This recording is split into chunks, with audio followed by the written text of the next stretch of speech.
예, 하나님의 말씀은 빌립보서 2장 14절로 16절 상반절까지입니다. 2장 14절로 16절 상반절까지 한 목소리를 읽으시겠습니다. 모든 일을 원망과 시비가 없이 하라. 이는 너희가 흠이 없고 순전하여 어그러지고 거스르는 세대 가운데서 하나님의 흠없는 자녀로 세상에서 그들 가운데 빛들로 나타내며 생명의 말씀을 밝혀. 여기까지.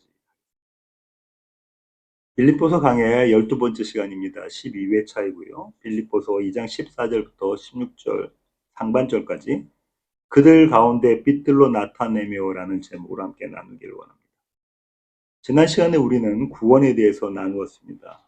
바울은 빌립보 교회의 성도들에게 이렇게 요청합니다. 두렵고 떨림으로 너희 구원을 이루라. 그리고 오늘 본문에서 바울은 그 실천 방안을 알려줍니다. 모든 일에 원망과 시비가 없게 하라. 그러면 그 결과 너희는 흠이 없고 순전한 하나님의 자녀가 될 것이다. 그리고 그런 너희는 어그러지고 거스르는 이 세대 가운데서 빛들로 나타낼 것이다. 그러니 그렇게 너희 구원을 이루라. 많은 신학자들이 이 내용을 성도의 도덕성, 즉 기독교 윤리에 관한 것으로 봅니다. 그들이 그렇게 보는 이유가 15절에 나와 있는데요. 15절 다시 읽으시겠습니다. 이는 너희가 흠이 없고 순전하여 어그러지고 거스르는 세대 가운데서 하나님의 흠없는 자녀로 세상에서 그들 가운데 빛들로 나타내며 흠이 없고 순전하여 도덕성이라는 거죠. 흠이 없다라는 건 뭡니까? 겉모양이 좋다는 거예요. 스크래치나 이런 거, 기스 같은 게 안 났다는 거잖아요. 찌그러지지 않았다는 거예요. 보기 좋다는 겁니다. 다시 말하면 행동이 바르다는 거죠. 외면적인 도덕성을 말하는 것이고요. 순전하다라는 것은 속에 품은 동기입니다. 겉으로는 그럴싸하게 보이지만 안은 안 그럴 수 있잖아요. 속에 품은 동기, 다시 말하면 마음이고요. 그것이 내면적 도덕성이다. 신학자들은 이렇게 이야기합니다.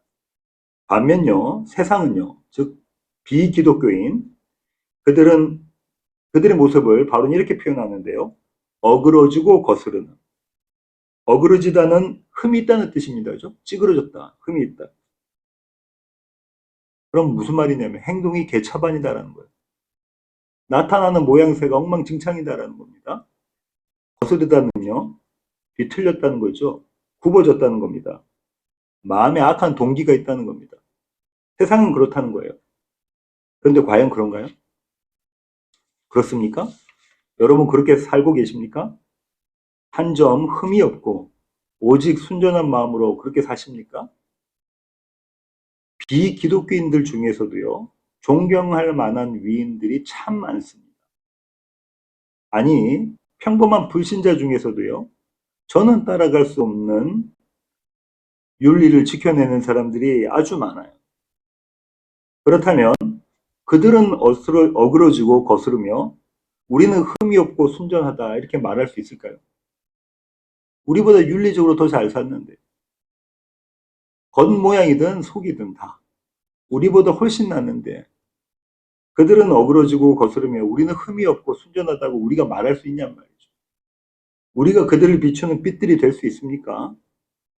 이 질문을 가지고 오늘 본문을 자세히 살펴보기를 원합니다. 신학자들의 견해를 먼저 살펴보면요. 예수 그리스도가 이루신 구원, 지지난주에 했었는데요. 6절부터 11절까지 두 주에 걸쳐서 우리가 이 얘기를 나눴는데요. 이 그리스도 예수가 이루신 구원에 대한 반응으로 거룩한 의무와 책임, 성도가 갖고 있는 거룩한 의무와 책임에 관한 것으로 오늘 본문을 봅니다. 성도들은요, 자신의 신분에 맞는 도덕적 삶을 살도록 요구받고 있습니다. 도덕적으로 성화된 삶을 살아야 된다는 거예요. 거룩한 삶. 한마디로 성도인 우리는 세상의 빛과 소금으로 살아야 한다는 것입니다. 이렇게 생각하는 이유는요, 신학자들이 이렇게 생각하는 이유는 예수를 우리의 모범으로 보기 때문에 그렇습니다. 예수는 우리가 본받아야 할 분, 우리의 이그젠플 되시는 분. 왜냐하면 나를 살리신 분께 이렇게 하는 것이 이렇게 거룩하게 사는 것이, 세상의 빛과 소금으로 사는 것이, 성화된 삶으로 사는 것이 마땅히 해야 할 일이기 때문에 그렇다는 거죠. 그렇다면요, 저와 여러분은 마땅히 해야 할 일을 마땅히 하고 있습니까? 어제의 삶을 보시고 그제의 삶을 보세요. 마땅히 해야 할 일들을 마땅히 하고 계십니까? 모든 일에 원망과 시비가 없이 그렇게 살고 계세요? 그게 되시던가요? 솔직히 한번 말해보시면 어떻습니까? 여기서 다시 지난 주일에 나눈 내용을 되새겨보고자 합니다. 바울은 빌립보 교회 성도들에게 너희 구원을 이루라고 요청합니다. 그런데 구원은 이미 이루어진 것입니다. 왜냐하면 예수님께서 영단번에 이루신 구원이기 때문입니다. 그래서 너희 구원을 이루라는 너희는 이미 성취된 구원을 누리라는 거예요. 우리는 예수 그리스도께서 이미 이루신 그 구원을 마음껏 한껏 누리라는 것이에요. 구원이 뭐죠? 성경이 말하는 구원은 생명을 다시 얻는 것입니다.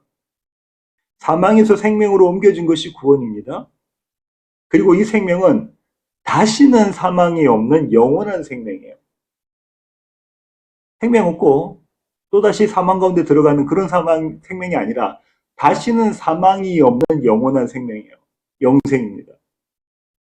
그 영원한 생명은 오직 하나님의 생명뿐입니다. 그렇죠? 우리는 여기서 주변에서 많이 보잖아요. 모든 자연을 보잖아요. 모든 것은 생명을 누리다가도 사망 가운데 가는데 다시 사망이 없는 생명은 하나님의 생명뿐이란 말이죠. 그러니까 구원을 누리라는 것은요, 그 하나님의 생명을 누리라는 뜻입니다. 그럼 어떻게 이 생명 누립니까? 어떻게 하나님의 생명을 누립니까?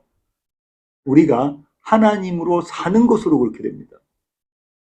인간이 하나님으로 산다. 뭐라고요? 인간이 하나님으로 산다. 이 대단히 멋진 이야기 아닙니까? 하나님으로 산다는 것이 무엇입니까? 우리가 이미 지난 시간에 나눠본 것처럼 하나님으로 산다는 것은 그분의 성품으로 산다는 거예요. 그리고 그 성품이 우리의 삶 가운데에 드러난다는 거예요. 그렇게 생명을 누리면서 사는 것의 근거가 뭐냐면요. 6절부터 11절입니다. 빌립보서 2장 6절부터 11절. 먼저 6절부터 8절 다시 한번 읽어보실까요? 빌립보서 2장 6절부터 8절입니다. 함께 읽으시겠습니다. 그는 근본 하나님의 본체시나 하나님과 동등됨을 취할 것으로 여기지 아니하시고 오히려 자기를 비워 종의 형체를 가지사 사람들과 같이 되셨고 사람의 모양으로 나타나사 자기를 낮추시고 죽기까지 복종하셨으니 곧 십자가에 죽으심이라. 하나님이신 분이 하나님과 동등됨을 여기지 않고 하신 일이 무엇입니까? 복종, 순종입니다. 그 복종, 그 순종의 수준이 어느 정도인가요? 십자가에서 죽기까지 낮아지신 복종입니다. 창조주 하나님이 그분이 창조하신 피조물의 죄를 대신해서 죽으셨어요. 이 말도 안 되는 일을 하신 분이 성자 예수 그리스도이십니다. 우리는 이걸 살펴봤죠. 그분이 왜 그러셨다고요? 그분이 하나님이시기 때문에 그렇게 하셨다는 거예요. 인간은 도대체 꿈도 꾸지 못할 그 일을 하신 것은 그분이 하나님이시기 때문에 그렇다는 거예요. 그 복종으로 하신 일이 우리의 죄가 없다 하신 거예요. 너희 죄 없어. 저와 여러분 보고 너희 이제 죄 없어. 어떻게 해요? 그분이 이미 죄값을 치르셨기 때문입니다. 십자가에서 죽으심으로. 히브리서 기자는 이렇게 이야기했는데요. 히브리서 9장 26절의 말씀 함께 읽으시겠습니다. 그리하면 그가 세상을 창조한 때부터 자주 고난을 받았어야 할 것이로되 이제 자기를 단번에 제물로 드려 죄를 없이 하시려고 세상 끝에 나타나셨느니라. 단번에 제물로 드려졌다는 거예요. 자신의 몸을. 하나님이신 그분이. 무엇을 위해서요? 죄를 없이 하려고. 저와 여러분의 죄를 없이 하려고. 그러니까요. 과거의 한 시점에 이 놀라운 사건이 오늘 내 삶에, 저와 여러분의 삶에 침투해 들어온 것입니다. 내 모습, 어떤 모습입니까? 형편없는 내 모습. 이런 나를 보며 내가 죽어 마땅한 자라는 자기 인식을 하는 것, 그것이 그분과 함께 십자가에 달린 겁니다. 우리가 하나님이신 예수 그리스도와 연합하여 십자가에 달렸다는 것은요, 우리가 마땅히 그 자리에서 죽어야 되는 자입니다. 죽어 마땅한 자입니다라는 자기 인식이 있는 자. 그냥 머리로 그렇게 생각하는 게 아니에요. 정말로 내가 십자가에서 죽을 자가 맞군요라고 그렇게 고백하는 자, 그렇게 울부짖는 자, 그것이 그분과 함께 연합해서 십자가에 달린 모습입니다. 그리스도와의 연합, 그리스도의 한 몸됨, 이것이 그것이죠. 그런데 이 일이 가능한 일입니까? 도대체 있을 수가 있는 일입니까? 내가 죄인이라는 것, 내가 죽어 마땅, 영원한 사망에 빠져 죽어 마땅한 죄를 지은 자라는 것, 그게 믿어집니까? 우리로서는 불가능하게 이 일은 하나님의 일입니다. 이렇게 믿어지고 이렇게 자기의 정체성을 인식하는 자들이 하나님의 자녀라는 거예요. 이 하나님의 일이 우리 안에서 일어나면 이제 예수 그리스도는 더 이상 저 멀리 계신 분이 아닙니다. 우리가 뉴스를 보면은요, 뉴스에 나오는 모르는 사람들의 이야기가 막 나오죠. 끔찍한 이야기부터 아주 좋은 이야기까지. 뉴스에 나오는 모든 이야기들 대부분 우리가 모르는 사람들의 이야기입니다. 아, 그런가 보다 하죠. 그런데요, 이 그리스도와의 연합해서 십자가에 매달리는 것은요, 그 정도가 아닙니다. 오늘 내가 구구절절 경험한 나의 일인 거예요. 내가 경험한 일이라고요. 무엇이요? 6절부터 8절 제가 다시 읽어보겠습니다. 그는 근본 하나님의 본체시나 하나님과 동등됨을 취할 것으로 여기지 아니하시고 오히려 자기를 비워 종의 형체를 가지사 사람들과 같이 되셨고 사람의 모양으로 나타나사 자기를 낮추시고 죽기까지 복종하셨으니 곧 십자가에 죽으십니다. 이 예수 그리스도가 이루신 이 일이 나의 이야기가 되는 그런 자들이 거룩한 무리 성도입니다. 이렇게 십자가를 경험한 사람은요, 다시 말해서 사망 가운데 있다가 생명을 경험한 사람은 소원을 갖게 됩니다. 우리 지난 시간에 나눴죠? 소원을 갖게 돼요. 무슨 소원입니까? 생명에 대한 소원인 거예요. 생명에 대한 소원. 살아남에 대한 소원, 살아서 이 생명을 누리는 삶에 대한 소원, 그런 소원이 마음속으로 생깁니다. 그런데요, 그 소원을 이룰 능력이 우리에게는 없습니다. 왜냐하면 저와 여러분은 죽은 자이니까 그렇습니다. 우리는 죽어서 말라서 풀썩풀썩 먼지 나는 마른 뼈들입니다. 우리에게는 이 생명을 누릴 수 있는 그런 능력이 없어요. 그런데 여기에 복음이 있습니다. 9절부터 11절까지 함께 읽으시겠습니다. 이러므로 하나님이 그를 지극히 높여 모든 이름 위에 뛰어난 이름을 주사 하늘에 있는 자들과 땅에 있는 자들과 땅 아래에 있는 자들로 모든 무릎을 예수의 이름에 꿇게 하시고 모든 입으로 예수 그리스도를 주라 하시나요 하나님 아버지께 영광을 돌리게 하셨느니라. 이게 복음이에요. 아들을 영원한 사망에서 영원한 생명으로 옮겨 놓으셨습니다. 아버지가. 그렇게 하나님의 생명을 아들로 하여금 누리게 하셨어요. 다시 말씀드립니다. 예수 그리스도는 저와 여러분의 죄 때문에 영원 사망에 들어가셨다. 그 아들을 아버지 하나님께서 성부 하나님께서 영원한 생명으로 옮겨 놓으셨다고요. 아버지의 능력으로. 이제 그 하나님이 아들 안에 있는 우리를 그 생명에 참여시킵니다. 뭐라고요? 동일하신 성부 하나님이 아들 안에 있는, 아들 살려내셨잖아요. 그 살려내신 아들 안에 있는 저와 여러분에게 영원한 생명에 참여하도록 특권을 주셨단 말이에요. 참여시키시는 겁니다.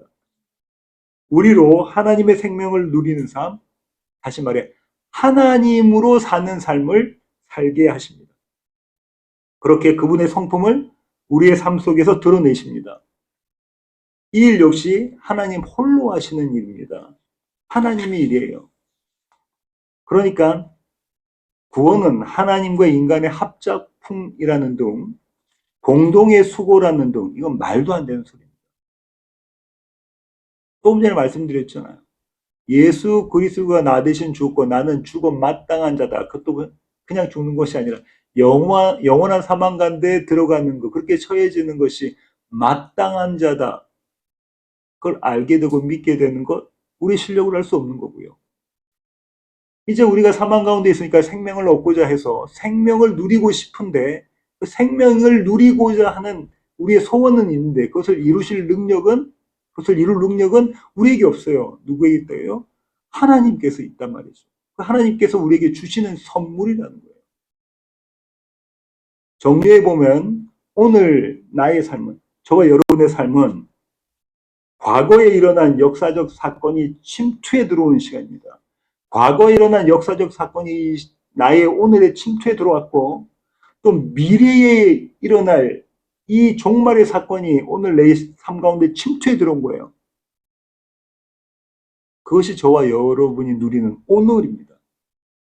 예수 그리스도가 이루신 의로 채워진 삶 플러스 아버지 하나님이 받으신 영광이 가득한 삶, 그 삶이 저와 여러분이 누리는 오늘입니다.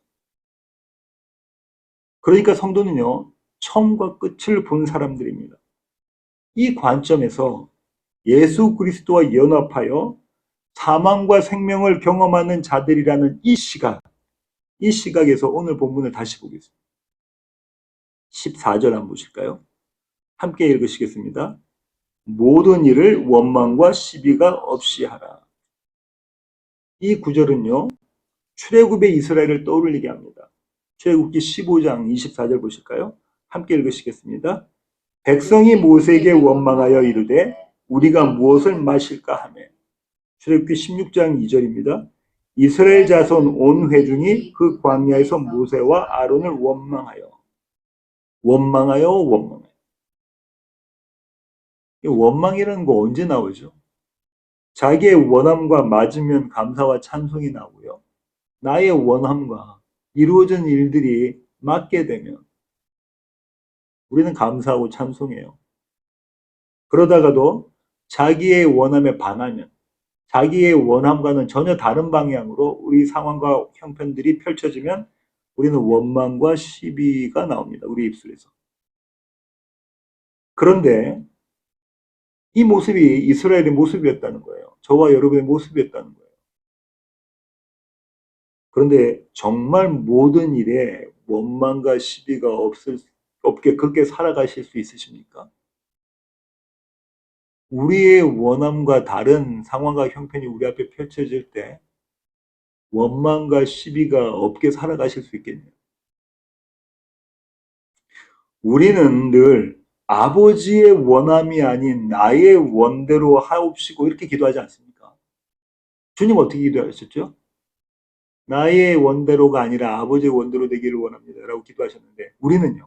반대로 아버지의 원대로가 아니라 나의 원대로 그렇게 되기를 원합니다. 이렇게 기도하지 않습니까? 그 나의 원대로가 충족되지 않으면 그때마다 원망과 시비가 터져 나오지 않습니까? 그러나요.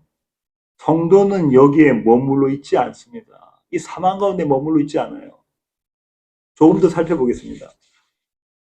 15절 다시 한번 읽어보실까요?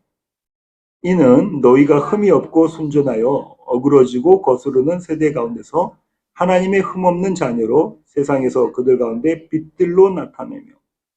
바울은 저와 여러분이 살고 있는 이 세상을 뭐라고 말하죠? 어그러지고 거스르는 세대라고 불렀습니다. 어그러지고 거스르는 세대를 아까 말씀드린 것처럼 도덕적으로 보면 안 돼요. 윤리적으로 보면 안 됩니다. 우리보다 훨씬 갑절로 그렇게 잘 사는 사람들, 제대로 사는 사람들이 너무 많거든요. 이 어그러지고 거스르는 세대라는 이 표현은요, 구약에서 나왔어요. 신명기 32장 5절입니다. 함께 읽으시겠습니다. 그들이 여호와를 향하여 악을 행하니 하나님의 자녀가 아니요 흠이 있고 비뚤어진 세대로다. 여호와 하나님께서 이스라엘을 질책하시면서 하신 말씀이에요. 여호와를 향하여 악을 행하는 자들이 어그러지고 거스르는 세대라는 거예요. 다시 말해 하나님을 모르는 자들이 어그러지고 거스르는 세대라는 거예요. 하나님을 몰라서 하나님의 말씀에 순종하지 않는 자들이 어그러지고 거스르는 세대. 하나님을 믿지 않는 자들이 어그러지고 거스르는 세대라는 거예요. 그렇게 폐악한 세대라는 거예요. 예수 그리스도를 믿지 않아서 하나님을 모르는 자들이 어그러지고 거스르는 세대라는 겁니다. 그들이 얼마나 좋은, 얼마나 착한 윤리적 행위를 했는가, 거기에 상관이 없어요. 그런 세상 가운데서 너희는 하나님을 아는 자들로, 하나님께 순종하는 자들로, 하나님을 믿는 자들로 내가 반드시 너희를 그렇게 만들어내겠다라는 것이 하나님의 약속이십니다. 여기에 우리를 향하신 하나님의 목표가 있는 거예요. 15절 이는 너희가 흠이 없고 순전하여 하나님의 흠없는 자녀로. 바울은 이 목표를 뭐라고 이야기했냐면 흠이 없고 순전하여 라고 불렀습니다. 그죠? 흠이 없고 순전하여. 동일한 목표가 에베소서에 나옵니다. 에베소서 1장 4절부터 5절 함께 읽으시겠습니다. 곧 창세전에 그리스도 안에서 우리를 택하사 우리로 사랑 안에서 그 앞에 거룩하고 흠이 없게 하시려고 그 기쁘신 뜻대로 우리를 예정하사 예수 그리스도로 말미암아 자기의 아들들이 되게 하셨으니. 바울은 에베소서에서 하나님께서 저와 여러분을 향하신 목표를 뭐라고 설명하고 있죠? 거룩하고 흠이 없다. 거룩하다는 건 구별됐다는 거예요. 거룩하다는 건 구별됐다는 겁니다. 이것이 하나님의 창세전 언약이고요. 하나님의 스스로의 언약이고요. 이 언약이 저와 여러분을 향하신 하나님의 목표이십니다. 그런데 거룩하고 흠이 없는 분은 한 분 하나님밖에 안 계시지 않잖아요. 구별되어져 있고 흠이 없으신 분, 완전하신 분, 무함하신 분은 한 분 하나님밖에 계시지 않잖아요. 세상 누구도 흠이 없고 순전할 수 없잖아요. 그러니까 이 말은 우리가 앞서 나눈 것처럼 우리로 하나님이 되게 만들어내시겠다라는 거예요. 대단한 이야기입니다. 저와 여러분을 하나님 되게 그렇게 만들어내시겠다는 거예요. 그것이 하나님의 목표라는 겁니다. 누구를 그렇게 하시겠다는 거죠? 그리스도 안에서 택하신 자들. 그리스도 안에서 택하신 자들. 예수 그리스도 안에서 택함받은 자들, 예수 안에 있는 자들, 그분과 한 몸 된 자들, 그들을 그렇게 만들어내시겠다는 겁니다. 예수 안에서 죽은 자들, 아까 십자가 말씀드렸고요. 그들을 다시 살려내겠다. 예수 안에서 다시 살려내겠다. 빈무덤의 이야기죠. 히브리서 기자는 이 사실을 이렇게 이야기합니다. 히브리서 9장 14절입니다. 하물며 영원하신 성령으로 말미암아 흠없는 자기를 하나님께 드린 그리스도의 피가 어찌 너희 양심을 죽은 행실에서 깨끗하게 하고 살아계신 하나님을 섬기게 하지 못하겠느냐. 히브리서 기자가 뭐라고 말하면요. 흠없는 자기를 하나님께 드렸다. 거룩하고 흠없는 분은 누구밖에 안 계시다는 거예요. 하나님밖에 안 계시다는 거예요. 하나님이신 예수 그리스도가 그런 분이라는 거예요. 그런데 그분이 그렇게 저와 여러분을 위해서 대신에 죽으셨고 우리 죄를 사해해 주셨고 아버지 하나님께서 이 아들을 흠없는 이 어린 양을 일으켜 세우셨다는 거예요. 살리셨다는 겁니다. 그러니 그 안에 있는 저와 여러분도 그렇게 살리신다는 겁니다. 이게 하나님의 목표세요.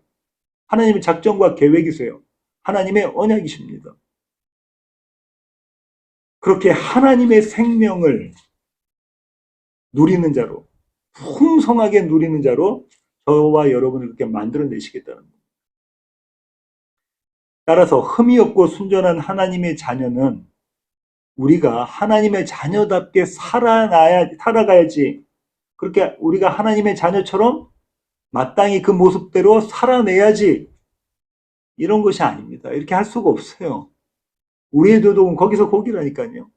우리가 만들어낼 수 있는 윤리는 거기서 거기에요. 이것은요, 하나님께서 우리를 낳으시는 방식이라는 거예요.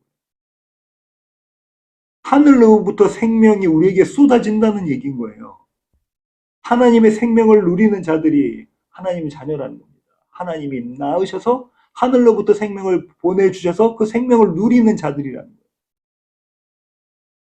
그렇게 하늘로부터 생명을 얻은 자들은요, 나의 원함이 성취되지 않은 원망과 시비의 자리에서 나를 보게 됩니다. 여전히 나의 원함으로 그렇게 하루하루를 살아가는 나를 보게 돼요.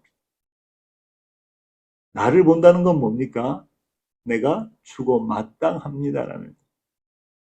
내가 오늘 하나님께서 나를 영원한 사망에 보내셔도 저는 도대체 할 말이 없습니다 하는 자라는 거예요. 그렇게 저와 여러분은 십자가에 매다십니다. 예수 안에서.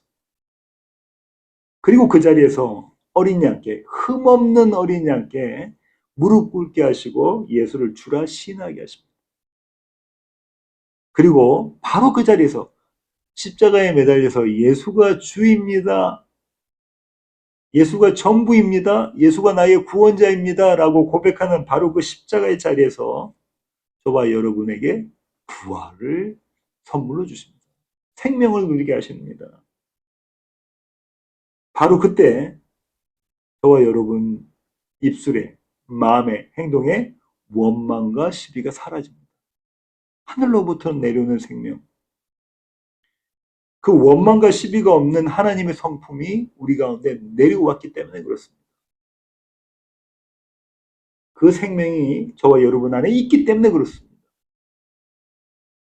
그렇게 하나님의 성품으로 사는 자들, 다시 말해 하나님으로 사는 자들에 대해 예수님은 이렇게 말씀하셨습니다. 마태복음 5장 14절부터 16절의 말씀 함께 읽으시겠습니다. 너희는 세상의 빛이라.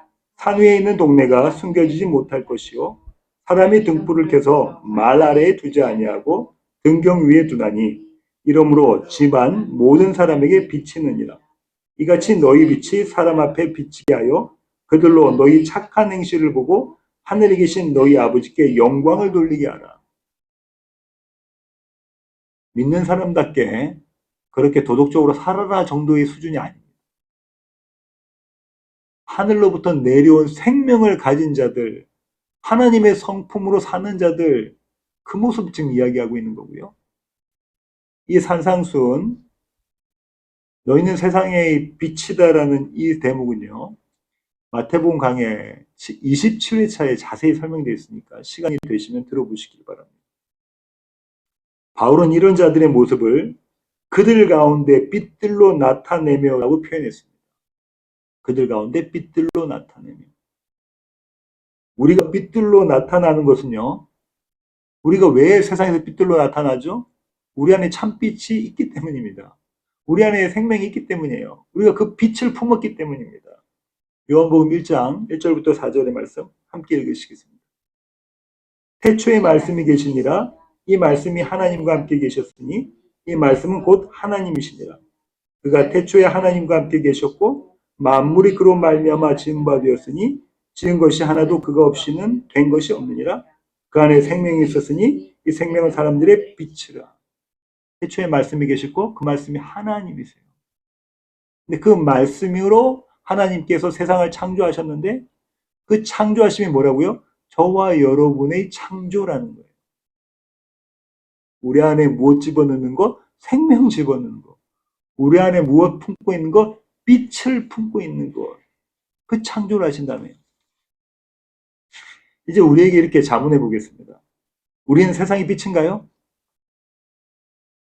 아닙니다. 예수 그리스도가 세상의 빛이시고요. 우리는 그 빛을 담은 질그릇, 그 보배를 담은 질그릇일 뿐입니다. 그러니까 우리는 세상의 빛이 아닙니다. 다시 한번 자문해 보겠습니다. 우리는 세상의 빛인가요? 예, 그렇습니다. 우리는 세상의 빛입니다. 우리 안에 계신 참빛이 우리를 통해서 드러나시니까. 하나님의 생명이, 하나님의 성품이 우리를 통해서 드러나니까 우리는 세상의 빛입니다.